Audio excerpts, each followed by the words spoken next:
নমস্কার বন্ধুরা, আজ আমি চলে এসেছি আরেকটা রেসিপি নিয়ে। আজকে আমি বানাবো, প্রচণ্ড বৃষ্টি পড়ছে সকাল থেকে, তাই ভাবলাম আজকে একটু খিচুড়ি বানাবো।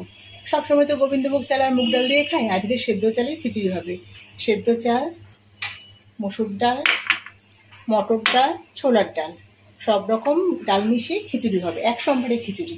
সেজন্য আমি সম্বারে নিয়েছি একটা তেজপাতাকে দু টুকরো করে নিয়েছি, দুটো শুকনো লঙ্কাকে ফাটিয়ে নিয়েছি, আর জিরে নিয়েছি। কড়াইতে তেল বসিয়ে দিয়েছি, তেলটা একটু গরম হোক।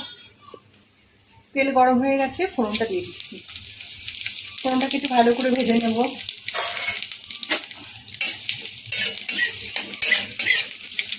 সবসময় একরকম খাবার খেতে খেতে যখন মানুষ বোর হয়ে যায়, আমরা একটু বোর হয়ে যাই, তখন মনে হয় একটু অন্যরকম খাবার হলে একটু ভালো হয়।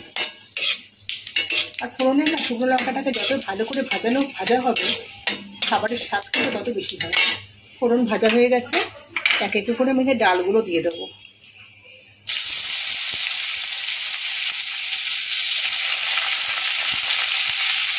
সব ডালগুলো দিয়ে দেবো। 3 রকম ডালই দিয়ে দিয়েছি। আর আজকের খিচুড়িটা কিন্তু ডাল বেশি, চাল কম। এবার চালটা এর মধ্যে দিয়ে দেবো। চালটাও দিয়ে দিয়েছি, একটু ভালো করে নেড়ে নেবো। আমি একটা কাপের মাপ করে হাফ কাপ করে 3 রকমের ডাল নিয়েছি, আর চাল খিচুড়ি নিয়েছি 1 কাপ। মানে ডাল বেশি, চাল কম।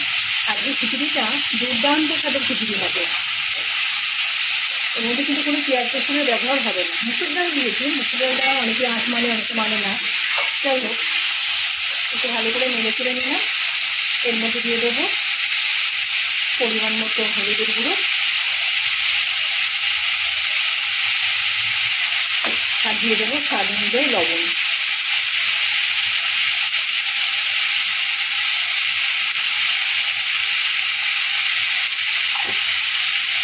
আবারও ভালো করে নেড়ে চেড়ে নেব। এবার জল দিয়ে দেবো।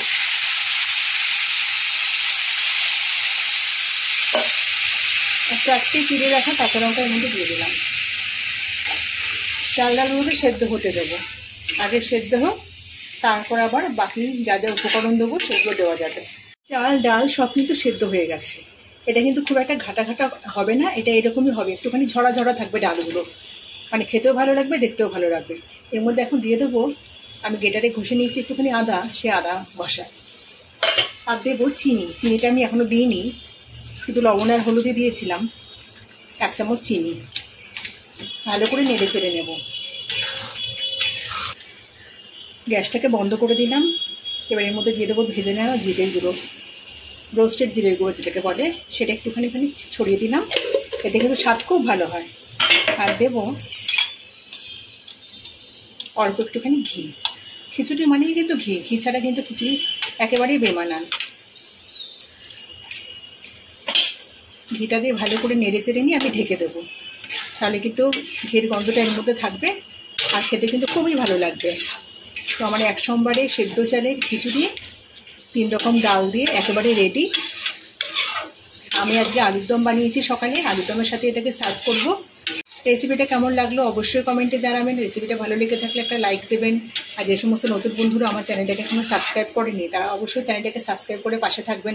আর পুরনো বন্ধুদের আমি অনুরোধ করছি, তারাও যেন সারা জীবন যেভাবে আমাকে ভালোবাসা দিচ্ছে, সারা জীবন যেন সেভাবে আমাকে ভালোবাসা দিয়ে যায়, আমার পাশে থাকে।